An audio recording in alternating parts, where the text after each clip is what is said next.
Have you ever had one of those moments where you take your daily pills and suddenly wonder, what exactly is this doing to my body?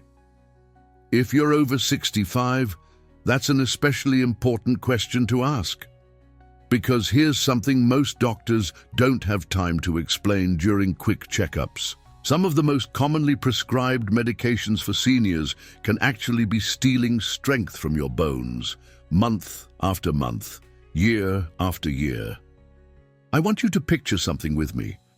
Imagine your bones are like the foundation of a house. They hold everything up, keep you steady, and let you move through life with confidence. Now imagine termites slowly eating away at that foundation. You wouldn't see the damage at first. Maybe just a little creak here, a small crack there. But over time, that foundation becomes dangerously weak. That's exactly what's happening when certain medications interfere with your bone health. And the scariest part, most people don't realize it until they suffer a painful fracture from what should have been a minor stumble. Today, we're going to expose 3 of the biggest bone thieves hiding in medicine cabinets across America and, more importantly, what you can do to protect yourself. Let's start with the medication that surprised me most when I first learned about its effects, proton pump inhibitors, or PPIs. These are the little purple, pink, or blue pills millions take for heartburn and acid reflux. Names like Nexium, Prilosec, and Prevacid might sound familiar. Now, I'm not saying these medications don't help people. They absolutely do for serious conditions. But here's what the research shows. When taken for more than a year, PPIs can increase hip fracture risk by up to 35%. Why does this happen? It all comes down to your stomach acid. You see, those digestive juices aren't just there to cause discomfort. They actually help your body absorb critical bone-building minerals like calcium, magnesium, and vitamin B12. When you suppress acid production long-term, your body struggles to extract these nutrients from food. Over time, this creates a mineral deficit that weakens bones from the inside out. Now, before you panic, let me share some good news. There are several ways to protect yourself if you need to take PPIs. First, ask your doctor if you really still need the full dose. Many people continue taking PPIs for years without reevaluating whether they're still necessary. For occasional heartburn, try natural alternatives first. A tablespoon of apple cider vinegar in water before meals sounds counterintuitive, but often helps by slightly increasing rather than decreasing stomach acid.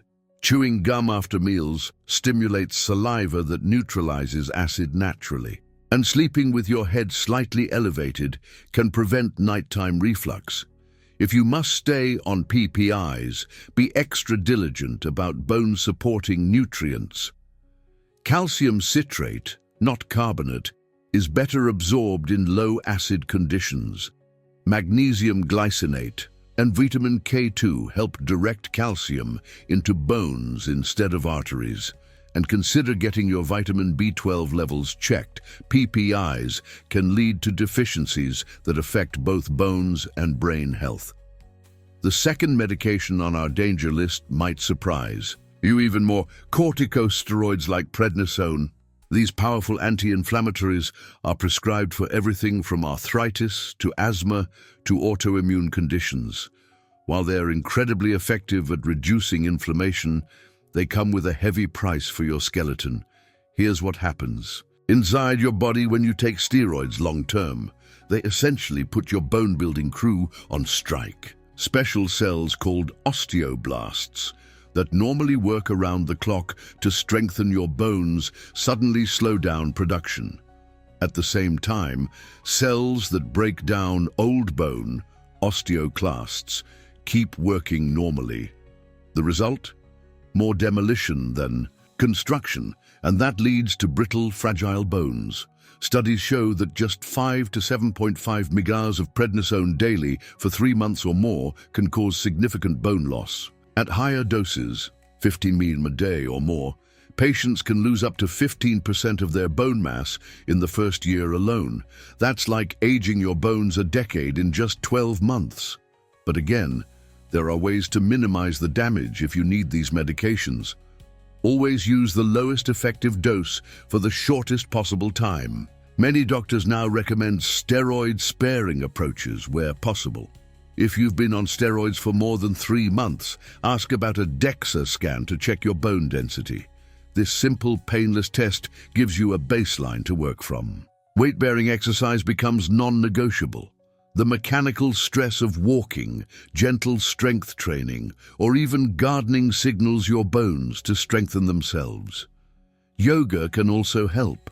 Just avoid poses that twist the spine if you already have osteoporosis. 4. Nutrition matters even more. Beyond calcium and vitamin D, focus on anti-inflammatory foods like fatty fish, berries, and leafy greens to help offset some of the medication's effects. Now, I know what some of you are thinking. I've been on one of these medications for years. Am I doomed? Absolutely not. The human body has an amazing capacity to heal when given the right support. In our next segment, we'll cover the third surprising medication affecting bone health, plus exactly how to rebuild what may have been lost. But before we move on, I want to hear from you. Have you or a loved one experienced bone issues after taking PPIs or steroids? Share your story in the comments. Your experience could help someone else spot the warning signs earlier than they otherwise might have. And if you're finding this information valuable, don't forget to subscribe. We're just getting started uncovering the truth about senior health, one vital topic at a time. Let me ask you something. When you think about medications that might affect your bones, does your antidepressant come to mind? Probably not. And that's exactly why we need to talk about this. Selective serotonin reuptake inhibitors, SSRIs, like Prozac, Zoloft, and Lexapro, medications taken by millions of seniors for depression and anxiety, have been quietly linked to increased fracture risk in study after study. Here's what the research shows. Seniors taking SSRIs have nearly double the risk of fractures compared to those not on these medications. One startling study found that just 4 weeks of SSRI use could decrease bone density by 0.5%. That adds up fast over years of use. Now, I want to be crystal clear. I'm not suggesting anyone stop their antidepressants. Mental health is just as important as bone health. But we do need to understand this risk so we can protect ourselves.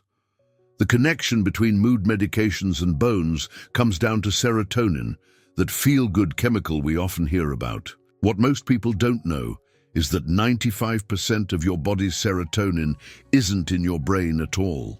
It's in your gut and bones. SSRIs work by increasing serotonin in the brain, but this may accidentally disrupt the delicate serotonin balance your bones need to stay strong. If you're taking an SSRI, here's what you can do. First, never stop your medication suddenly. That can be dangerous. But do schedule a medication review with your doctor. Sometimes, alternatives like cognitive behavioral therapy or different classes of antidepressants like bupropion may be options. Get serious about weight-bearing exercise. We're talking about activities where you're working against gravity, walking, dancing, stair climbing, even gardening. These activities create tiny stresses that stimulate bone-building cells. Aim for 30 minutes most days. It doesn't have to be all at once. Focus on key nutrients beyond just calcium. Magnesium, found in nuts and leafy greens, helps convert vitamin D to its active form. Vitamin K2 in fermented foods and certain cheeses acts like a traffic director for calcium, making sure it goes to your bones instead of your arteries. And don't forget protein. Your bones are about 50% protein by volume. Now let's talk about rebuilding what may have been lost. Whether it's from medications, aging, or both, the good news is your bones are constantly remodeling themselves. With the right approach, You can tip the scales in favor of bone building at any age. First, let's bust a myth. Dairy isn't the only or even the best source of bone-building nutrients. While milk, yogurt, and cheese do contain calcium, many seniors have trouble digesting them. Some excellent alternatives include canned salmon or sardines with bones. Just 3 ounces provides about as much calcium as a glass of milk. Leafy greens, like collard greens and kale, almonds and almond butter, white beans and lentils, calcium-set tofu. But here's the critical part: calcium alone isn't enough. You need the full bone-building team. Vitamin D from sunlight, fatty fish, or supplements helps your body absorb calcium. Magnesium from pumpkin seeds, spinach, and dark chocolate activates vitamin D. Vitamin K2 from natto, egg yolks, and cheeses directs calcium to bones. Boron from raisins, prunes, and nuts helps reduce calcium loss. Let me share a simple daily bone-building meal plan. Breakfast: oatmeal with almond butter, chia seeds, and a glass of calcium-fortified orange. Juice lunch: salmon salad with leafy greens, white beans, and a tahini dressing dinner. Stir-fried tofu with broccoli and sesame seeds, served with brown rice snacks, a handful of almonds, and some prunes. Now, let's talk about exercise in more detail, because this is where many seniors sell themselves short. You don't need to join a gym or lift heavy weights to strengthen your bones. You just need to challenge them regularly. Here's a simple routine you can do at home. 1. Heel drops. Stand tall, holding onto a sturdy chair. Rise up on your toes, then drop down forcefully, but safely. This impact stimulates bone growth in your hips and spine. Do 20 reps daily. 2. Wall push-ups. Stand arm's length from a wall. Place hands on wall and lower your chest toward it, then push back. This builds bone in your wrists, a common fracture site. Do 10 to 15 reps to 3. Sit to stands. From a sturdy chair, stand up and sit down without using your hands. This builds leg and hip strength. Aim for 10 reps, resting as needed. Balance practice. Stand on one foot while brushing your teeth. Hold onto the counter if needed. Better balance means fewer falls and fewer fractures.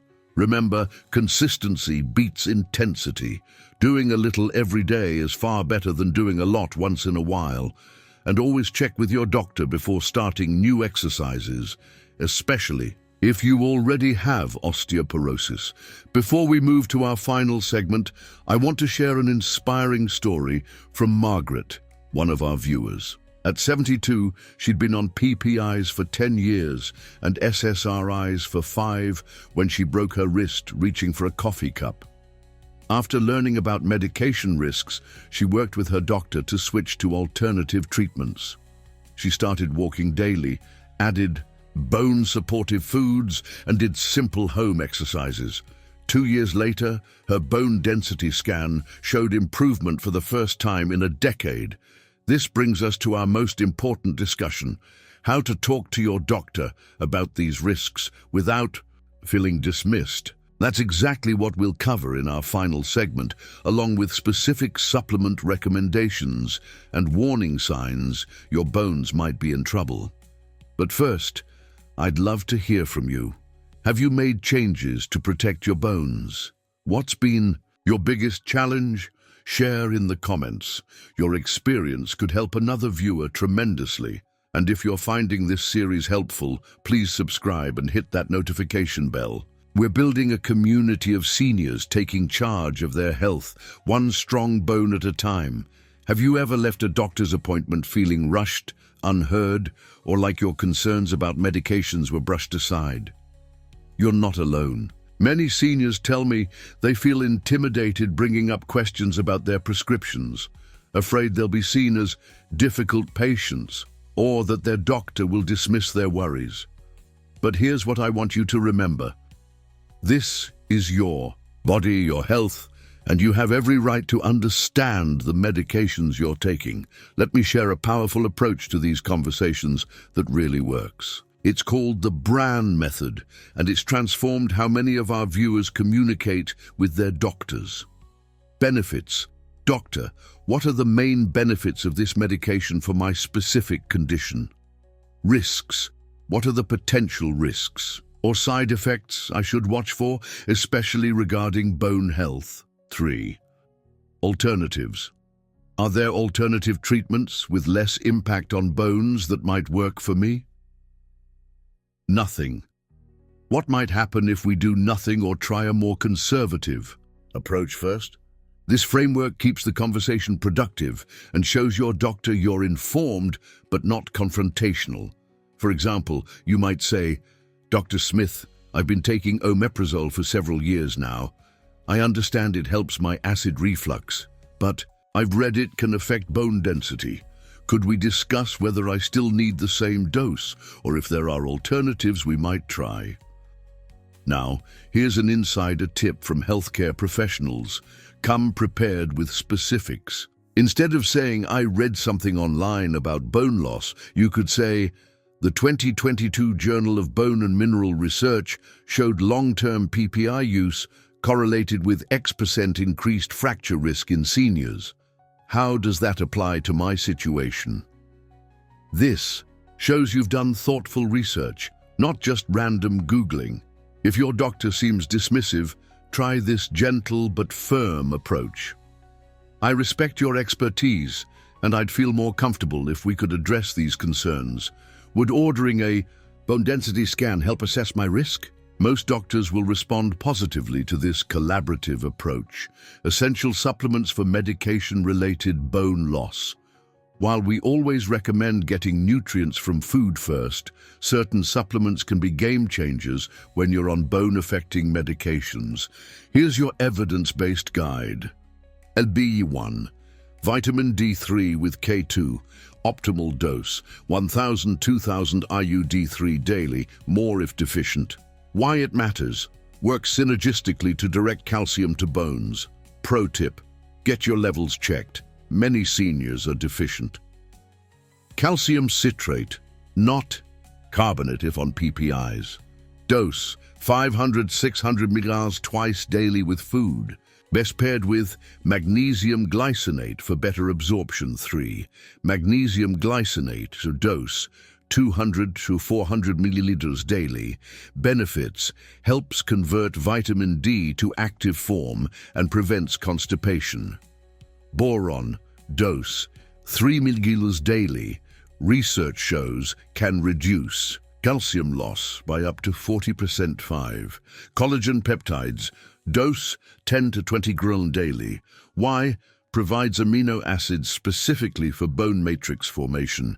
Important note, always discuss supplements with your doctor, especially if you're on blood thinners or have kidney issues. Some can interact with medications.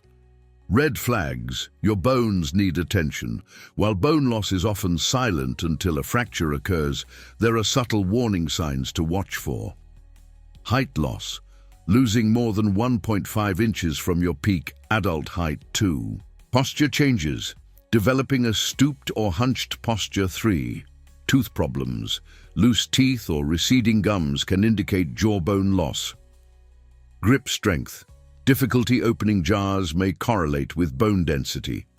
Nail health: consistently weak. Brittle nails can signal mineral deficiencies. If you notice any of these signs, request a DEXA scan. This painless 15-minute test gives your bone density score, T-score. Here's how to interpret results. 1.0 or above, normal. 1.02, 2.5, osteopenia, early bone loss. 2.5 or below, osteoporosis, your 30-day bone health action plan. Let's put everything together into simple, manageable steps. Week 1. Knowledge and assessment inventory. All medications, including OTC. Measure your height, have a family member help. Schedule a doctor's appointment to discuss concerns. Week 2. Nutrition boost. Add 1 bone-building food daily. Try sardines, kale, or almonds. Start a magnesium-rich food, pumpkin seeds, spinach. Reduce bone robbers, excess salt, alcohol, soda. Week 3, movement matters. Begin daily heel drops, 20 reps. Add 5 extra minutes of walking. Practice balance exercises daily week. 4. Supplement support. Introduce one new bone health supplement. Get sunlight for natural vitamin D. Try a collagen-rich bone broth. Final encouragement. Remember Margaret from part 2? At her follow-up appointment, her doctor was amazed at her bone density improvement. But here's what really touched me. She said, "For the first time in years, I feel like an active participant in my health, not just a passive patient." That's what I want for you. Whether you've been on bone-affecting medications for months or decades, it's never too late to start supporting your skeletal health. Small, consistent changes really do add up. Before we close, I'd love to hear what's one change you'll commit to this week. Maybe it's trying heel drops, adding leafy greens to dinner, or scheduling that doctor's conversation. Share in the comments. Your commitment might inspire someone else to take action. If this series helped you, please like and share it with friends or family who might benefit. And don't forget to subscribe. We release new bone health tips every Tuesday. Here's to standing strong, staying active, and enjoying all of life's moments with bones that can keep up with your vibrant spirit.